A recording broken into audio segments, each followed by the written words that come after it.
mimi ndio nilimtoa Kamba hapa katika International Criminal Court. Mimi nikasema waletwe hapa nyumbani, nikawatetea. Sikujua kwamba yeye akishika mamlaka kama rais wa Jamhuri ya Kenya ataamrisha wahuni goons wawe tabia yao ni kuharibu mkutano ya viongozi wenzake. Kwa hivyo Ruto, nataka nimpe ilani kutoka Mutomo.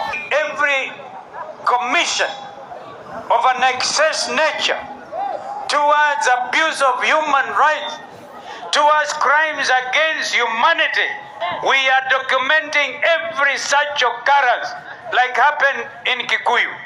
Wakati mulitupa tear gas, hata gari yangu mnapiga risasi na vitu kama hivyo.